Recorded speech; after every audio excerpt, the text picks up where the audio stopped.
साल से बंद सड़क को खोलना होगा। बोल किसान हल्ला बोल, बोल किसान हल्ला बोल, हल्ला बोल। लोक निर्माण विभाग के अधिकारियों की बहानेबाजी के खिलाफ हल्ला बोल, अपनी सड़क खुलवाने के लिए हल्ला बोल, रुई बोहरा का सड़क खुलवाने के लिए हल्ला बोल, रुई बोहरा का सड़क खुलवाने के लिए हल्ला बोल। प्रदर्शन के साथ साथ सामूहिक उपवास है और हमने इसको नाम दिया है सड़क सत्याग्रह का। आप के माध्यम से हम सबको बता दें कि गुड़ुई भौरा का सड़क जो ब्राह्मणु पंचायत में है वो पिछले 2 दशकों से बंद है और उस सड़क को जबरन रोका गया था। इससे पहले भी हमने लड़ाई लड़ी थी 2022 में, तब जेसीबी भेजी गई थी, लेकिन जिस अलाइनमेंट में जेसीबी लगनी थी वहाँ परना लगा करके उसको जो है गलत दिशा की ओर मोड़ा गया था, क्योंकि डिपार्टमेंट के लोगों की मिली भगत थी। अभी हमने जब ये आंदोलन शुरू किया तो मैं इसकी डिटेल में नहीं जाऊंगा, लेकिन अभी इसकी फाइनल निशानदेही होगी। निशानदेही के लिए भी पहले लोक निर्माण विभाग तैयार नहीं था। जब हमने आंदोलन शुरू किया तो तरह तरह की चिट्ठियां जो है वो मेरे खिलाफ भी लिखवाई गई कि वो जबरन जो है सड़क खुलवाना चाहते हैं किसी की जमीन से। लेकिन उसके बाद डीसी साहब जोगिंद्रनगर के दौरे पर आए थे, उन्होंने भी ऑर्डर किया कि इसकी निशानदेही जल्दी की जाए। तब जो है एक टीम गई थी 24 जून को किसी कारणवश निशानदेही पूरी नहीं हुई। 25 को हमारा फिर से प्रोटेस्ट था, क्योंकि उससे पहले यहाँ पर जो एपिसोड हुआ था एक्शन साहब ने अपने कार्यालय के भवन में प्रवेश करने से ही मना कर दिया था कि बिना एसडीएम की अनुमति के अंदर नहीं आ सकते। और तब हमारा आंदोलन चला था और उसके बाद 25 को हमने जब दोबारा रखा था तो 26 तारीख को नोटिफिकेशन हुई कि 30 जून को जो है दोबारा डिमार्केशन होगी। 30 तारीख को बहुत ज़्यादा बारिश हुई, डिमार्केशन हुई नहीं। उसके बाद 5 तारीख को डिमार्केशन हुई और उस डिमार्केशन में तय हो गया कि जहाँ पर फॉरेस्ट की क्लियरेंस हुई है वहाँ पर किसी की निजी भूमि नहीं है। तो जो लोक निर्माण विभाग बहाना मारता था या एक्शन साहब बहाना मारते थे, वो बहाना मारने की अब जरूरत नहीं रहेगी, क्योंकि अब जो है सारे पक्ष सहमत हैं कि जिस अलाइनमेंट में जो है फॉरेस्ट क्लियरेंस है वहाँ से किसी को कोई ऑब्जेक्शन नहीं है।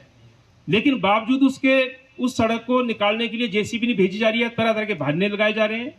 कभी बोला जा रहा है कि हमारे पास जेसीबी नहीं है, जबकि कहीं पर भी जो है जेसीबी भेजी जाती है तो 6-6 घंटे एक सड़क में लग जाते हैं और वहाँ पर भी लगभग इतने काम है। हमें बोल रहे हैं अभी बस योग्य छोड़िए, आप जो दोनों सिरे हैं उनको मिलाने के लिए आप ट्रेस निकाल दो ताकि स्कूटर बाइक वहां से निकल सके। उसके लिए हम बार बार गुहार कर रहे हैं। मैंने एससी साहब को बोल दिया, एक्शन को हम पहले से बोल रहे हैं, एसटीओ साहब को बोल दिया, एसडीएम को बोल दिया, लेकिन बावजूद उसके जो सड़क को खोला नहीं जा रहा। तो पहला मुद्दा हमारा यह है जो आज हम सड़क सत्याग्रह के लिए यहाँ पर बैठे हैं और सामूहिक उपवास कर रहे हैं किसान सभा के बैनर तले सभी लोग। और मैं भी बता दूं ये सड़क 5 अनुसूचित जाति की बस्तियों को जोड़ती है, पर सिर्फ अनुसूचित जाति बस्तियों के लोग ही इसके जो है इससे लाभ कहते हैं, उनको लाभ नहीं मिलेगा इस सड़क का, सिर्फ बाकी लोग भी हैं। और हमारे बीच में यहाँ पर भी बहुत जो सेना से रिटायर्ड लोग हैं बैठे हैं, पीछे आप देख सकते हैं बडवाल साहब है, बिढ़ारी जी है और बहुत सारे लोग हैं। और उसके साथ साथ किसान सभा के लोग हैं हमारे साथ। बीडीसी की जो पूर्व सदस्य है वहीं के ब्राह्मणु पंचायत की और उसी वार्ड से उसी गाँव से वो बैठी हैं और सारे लोग यहाँ पर हैं। तो ये सिर्फ पर्टिकुलर कुछ लोग नहीं है, ये पूरे इलाके की ये मांग है। और हमें इस बात की हैरानी है कि हमने मुख्यमंत्री जी को भी लिख दिया, हमने लोक निर्माण मंत्री को भी लिख दिया, लेकिन बावजूद उसके जो है सिर्फ अफसरशाही यहाँ पर क्यों हावी है। और कल भी हम शिमला जा रहे हैं, अगर पॉसिबल हुआ तो मैं मुख्यमंत्री से भी बात करूंगा इस बारे में, और उसके साथ साथ हम लोक निर्माण मंत्री से भी मिलेंगे। लेकिन हम इसके साथ साथ कुछ और कार्रवाई भी चाहते हैं।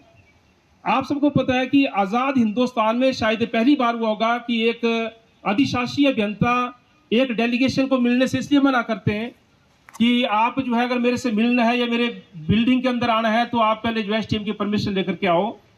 और उस डेलीगेशन में एक इलेक्टेड जिला परिषद मेंबर होते हैं, उस डेलीगेशन में एक पूर्व जो है बीडीसी मेंबर होती हैं, उस डेलीगेशन में बुजुर्ग हैं, महिला हैं। लेकिन ऐसा रुख अपनाना, तो इसलिए जो हमने भी मांग उठाई थी कि वो जो तानाशाही रवैया उसके खिलाफ जो है कार्रवाई होनी चाहिए। दूसरा में कहना चाहते हैं कि जोगिंद्रनगर के इस मंडल में भ्रष्टाचार व्याप्त है और भ्रष्टाचार इस कदर है कि यहाँ पर जो कार्यालय है उसमें जिन लोगों को जो काम दिया गया है सरकार के द्वारा, जिसके लिए जो लोग नियुक्त किए गए उनको वो काम न दे करके वहां पर जो है फील्ड से ला करके बेलदारों को बिठाया गया है ताकि उनसे जो है उनको हड़का करके जो मर्जी काम करवाया जा सके। सुपरिटेंडेंट जहां पर बैठते हैं उनका जो काम है वो काम आपने जो है डेली पेड चौकीदार के जिम्मे किया है।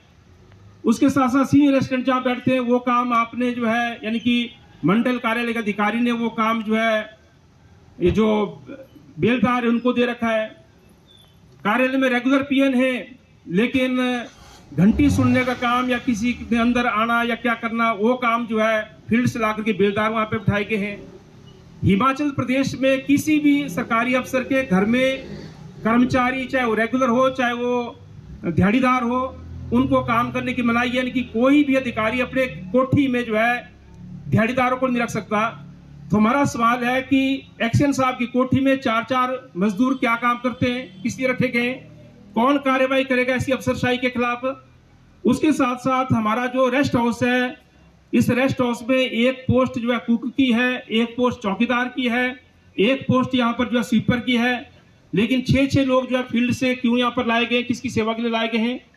हम जब मांग करते हैं कि हमारी सड़कें खराब हैं तो वहां पर जो है बेलदार अवेलेबल नहीं है लेकिन यहाँ पर बिठाए गए।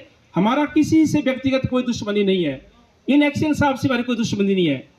हम तो सिर्फ मुद्दा ये उठा रहे हैं कि जो अनियमितता है उन अनियमितताओं को रोका जाए, क्योंकि जो तौर तरीके हैं किसी भी कार्यालय को चलाने के, किसी विभाग को चलाने के, उसके अनुसार चलना चाहिए।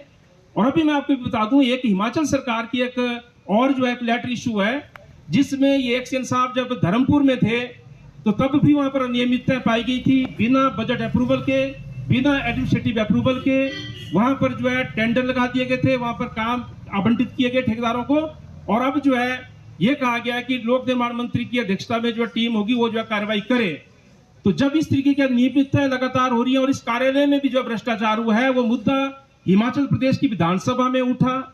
हमारे जो लोक निर्माण मंत्री है प्रदेश के उन्होंने वहां पर जवाब दिया और उन्होंने कहा कि हम कार्रवाई करेंगे। और जिन अधिकारी के ऊपर आरोप लगा था उनको यहाँ से मंडी भेज दिया गया।